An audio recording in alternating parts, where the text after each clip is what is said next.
हेडलाईन्सचे प्रायोजक आहे NBC bearings, लांब पळण्यासाठी। महाविकास आघाडीचं जागा वाटप ठरलं। ठाकरे गट 23 जागा लढणार। 23 पैकी 2 जागा मित्र पक्षांना देण्याची ठाकरेंची तयारी। वंचित महाविकास आघाडी बरोबर आल्यास अकोल्याची जागा सोडणार, सूत्रांची माहिती। महाविकास आघाडीच्या जागा वाटपात काँग्रेसच्या वाट्याला 15 ते 17 जागा, तर शरद पवार गट 9 ते 11 जागा लढणार, सूत्रांची माहिती। मुंबईत ठाकरे गटाची 4 जागा तर काँग्रेसची 2 जागा लढण्याची तयारी। ईशान्य मुंबईसाठी काँग्रेस आग्रही, मात्र वंचित सोबत आल्यास ईशान्य मुंबईची जागा देण्याची शक्यता, सूत्रांची माहिती। शाहू महाराजांसाठी काँग्रेस कोल्हापूरच्या जागेसाठी आग्रही। कोल्हापूरच्या बदल्यात ठाकरे गटाकडून सांगलीच्या जागेची मागणी, तर भिवंडीसाठी काँग्रेस शरद पवार गटात रस्सीखेच। बीडमधून पंकजा मुंडे लोकसभेच्या रिंगणात उतरण्याची शक्यता। वरिष्ठ नेत्यांमध्ये चर्चा सुरू। पंकजा मुंडेंना उमेदवारी मिळाल्यास धनंजय मुंडे स्टार प्रचारक असतील। भाजपचे मी स्टार प्रचारक, प्रत्येक निवडणुकीत माझ्या नावाची चर्चा। भाजपचे निर्णय दिल्लीत होतात। उमेदवारीच्या चर्चांवर पंकजा मुंडेंची प्रतिक्रिया। बीडमध्ये भाजप नेत्यांची गुप्त बैठक। पंकजा मुंडेंच्या उमेदवारीवर चर्चेची शक्यता, तर दोन्ही मुंडे बहिणींपैकी कोणती बहीण राज्यसभेवर जाणार याची उत्सुकता। मुनगंटीवार यांचं वक्तव्य।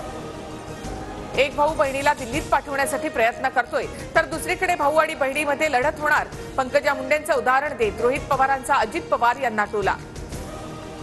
पंकजा मुंडेंसंदर्भात भागवत कराड यांना प्रश्न। पंकजा मुंडेंच्या उमेदवारीच्या प्रश्नावर भागवत कराड यांनी हात जोडले।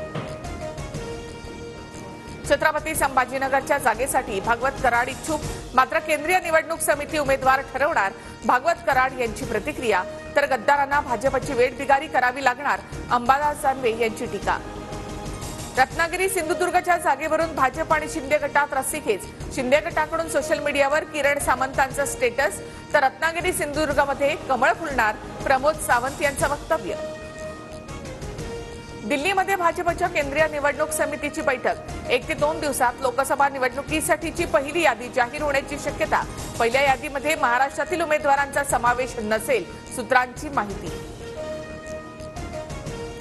लोकसभा उमेदवार निश्चितीसाठी भाजपकडून 6 जणांची समिती। फडणवीस, बावनकुळे, दानवे, मुनगंटीवार, चंद्रकांत पाटील, शेलार यांचा समावेश। लोकसभेसाठी संभाव्य नावं समितीकडून निश्चित, सूत्रांची माहिती। गुणरत्न सदावर्तेंना बार काउन्सिल ऑफ इंडियाचा मोठा दिलासा। 2 वर्षासाठी सनद निलंबित करण्याच्या निर्णयाला स्थगिती। एसटी आंदोलनाच्या दरम्यान आचारसंहितेचं उल्लंघन केल्यामुळे कारवाई झाली होती। हेडलाईन्सचे प्रायोजक आहे एनबीसी बेरिंग्स, लांब पळण्यासाठी।